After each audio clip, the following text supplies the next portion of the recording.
From NBC News, this is Today with Matt Lauer and Meredith Vieira.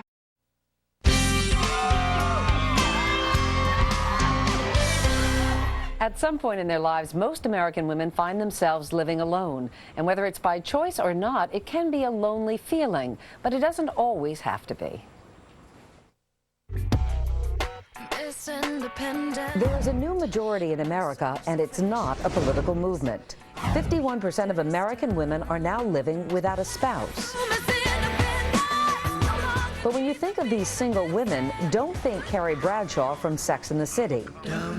Many are divorced or separated. That number has tripled since 1950. And nearly 10% of women are widowed.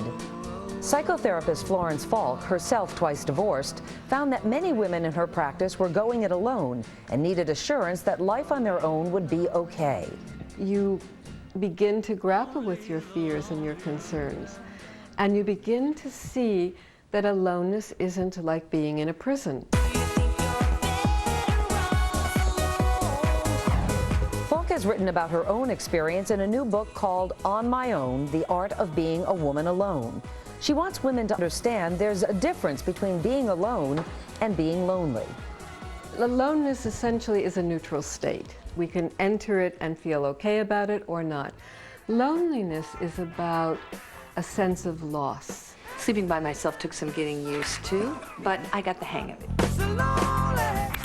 And as the American family evolves from the picture-perfect model of the 1950s, make a wish, to today's increasing number of single households, Falk suggests that women find comfort in their independence.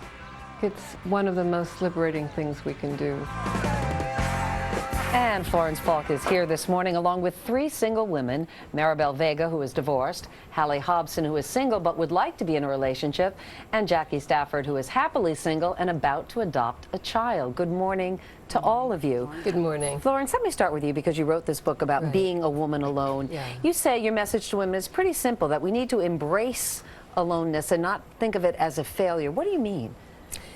Well, of course, this is my own story, my personal story.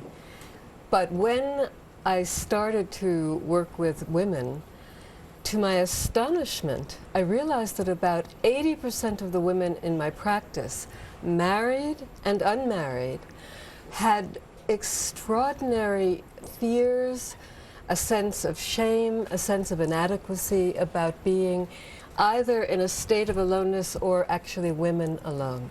Well, there's been a stigma attached to it, that if you're alone, there's something the matter with you. A huge stigma. Men are, of course, if they're alone, they're bachelors.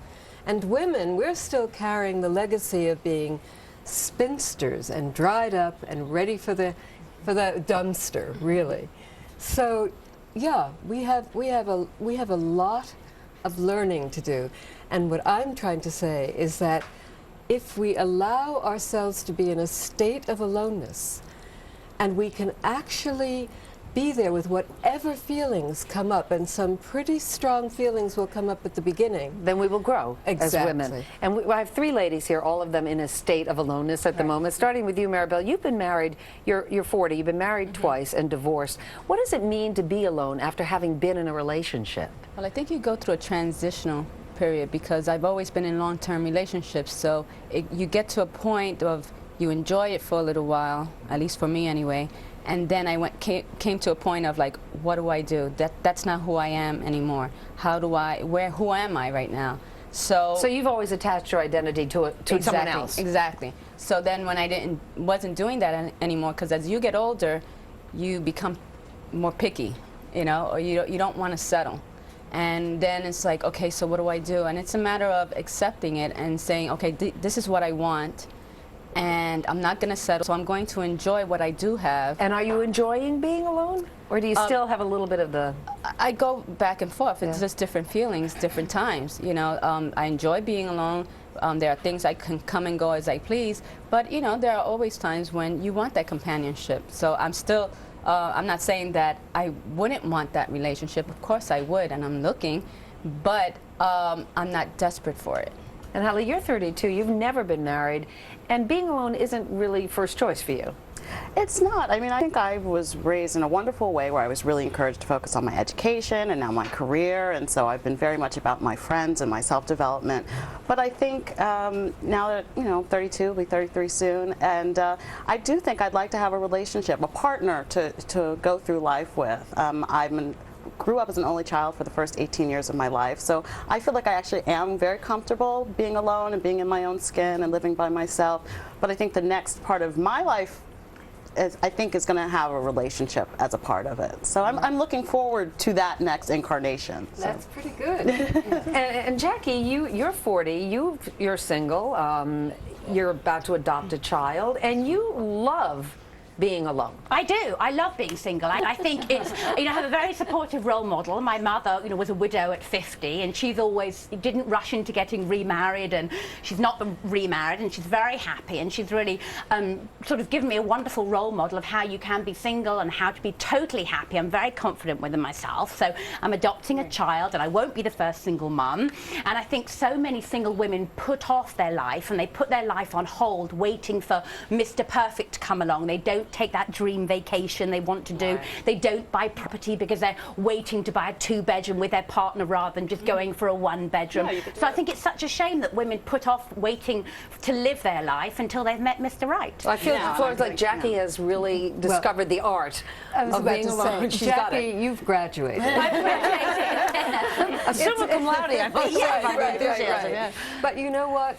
There are a lot of women who are in kindergarten and first grade, if that, and who have to learn what you've obviously learned in order to be truly feeling very, very vitalized to be on their own. And how do you gain the confidence? That's the thing. I think it's not even that you gain the confidence. I think it's that you have to go through the emotions of it, and then you just get to a point of you have to accept what's in front of you and really looking at what are the things that you want. Absolutely. And accepting it, and then you can be happy with yourself. And you can have such a full life. I mean, if you think, I've got such great friends, I'm moving forward in my career, I'm home eating crackers in bed, that's really enjoyable today, you can enjoy those things. Unfortunately, we're not alone here, and someone's talking in my ear saying that we've got to wrap it up. So thank you all, Florence Falk, Maribel Vega, Hallie Hobson, and Jackie Stafford.